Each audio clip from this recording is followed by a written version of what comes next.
یو کس ولم بل غسل وکړو آیا په دغه غسل باندې د مونځ او دس کولی شي او کو نه ډیرو ملګرو ګورې دې باره کې رابطې کړي ښه او بل جناب مسنون غسل څنګه دی مسنونه طریقه د غسل دا څنګه ده دا واورئ ښه د ټولو نه مخکې نه ده د ټولو نه مخکې جناب لاسونه نه لاسونه به وینځي لاسونه دې وینځل صحیح شو د هغې نه پس کې کومه ګندګي چې دا کومه شرمګاه چې دا هغه به وینځي صحیح شو د هغې نه پس کې د هغې نه پس چې څنګه عام روټین کې سړی او چردام کوي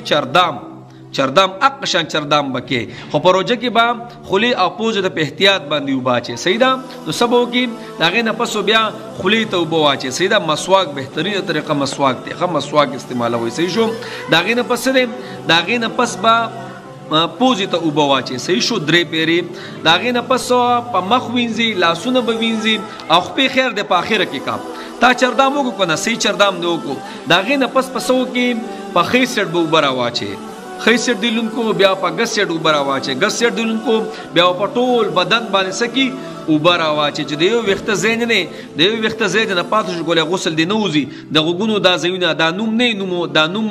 مګل وغیره د دې پوندې وغیره مګل که نه دا ټول بدن مګل ښه ځکه ګورئ دا زنانو نارینو ټول لپاره ده که په بدن د یو ویښته ځای وچ پاتې شو وچ که نه نو ګورئ بیا د غسل نه وځي ښه نه دی اودس کېږي صحیح ده په خبره پوه شي که نه دا بیا نه وځي ښه د دې احتیاط پکار دی په خبره پوه شوئ نو جناب د ټولو نه مخکې څه یو بل کس دی دا خو مکمل مستقل خیسته غسل مسنون غسل شو صحیح ده مسنون طریقې دا چې مخکې ته اودس وکړي هغې نه پس ولامبي اوس یو کس دی او اودس یې مخکې ونه کو نه لاسونه وینځل خو بهر کې اوبه په ځان باندې ډایرکټ راواچولي اوبه او خولې ته اوبه واچولې پوزې ته اوبه واچولې صحیح ده او ټول بدن یې ډایرکټ لون کو مکمل لون کو یا یو کس دی په سیند کې سمندر کې لامبي یا پنیر کې لامبي یا خوړ کې لامبي صحیح ده که نه او د ټول بدن لون کو نو آیا په دغې غسل باندې په دغې لامبلو باندې د مونځ اودس کولی شي که نه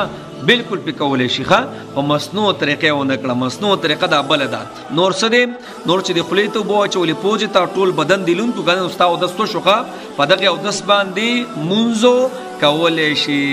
په خبره پوه شي دا ویډیوګانې ورسره شیر کوئ دا څو ویډیوګانې مې ډېر ضرور شروع کړي دي مهرباني کوئ دا ویډیو شیر کوئ صحیح ده ډېر ملګري چې پته ورته نه وي که نه نو ټول نه مخکې مسنون غسل څه دی ښایسته به څنګه چې عام اودس کې هغه شان اودس به وکړي د هغې نه پس په ښی سیډ ګس سیډ بیا به ټول بدن لون کړي صحیح ده او یو کس دی صرف خولې پوزې ته اوبه واچولې صحیح طریقې سره او په